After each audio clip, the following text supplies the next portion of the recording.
2 gün sonra imtahanımdır. İstəyirəm ki, bu imtahanda yaxşı bir nəticə çıxan, heç inanmıram ki, nəticə yığam.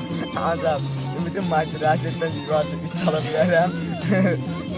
İnşallah. Çalım və indi istəyirəm ki, gələcəkdə elektrik olan. Mən Məmmədov Allah Kəmsanoğlu. 2 gün sonra imtahanımızdır və mən yüksək bal alacağam inanıram. İnşallah. Güneş verecek.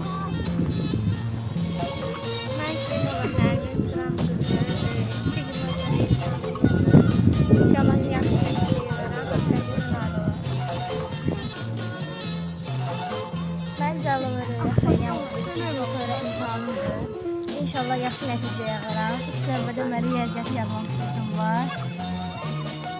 Hər şey olur. Senin Turan Kərimoğlu,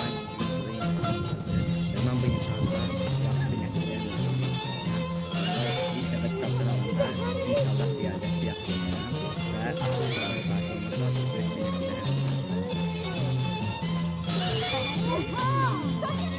Ben Hümmət Hörmətoğlu. Ben bu 9-cu sinifdə 9-cu sinifdə imtahan verəcəm. 2 gün qalmış imtahan verəcəm. Mən əminəm ki, bu riyaziyyat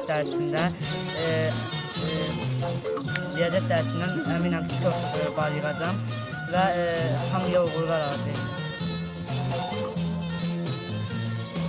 Mən Hüseynov Dəniz Məhəmmədoğlu və bu 2 il sonra imtahanımızdır. Mən bu imtahana orta nəsil gözləyirəm və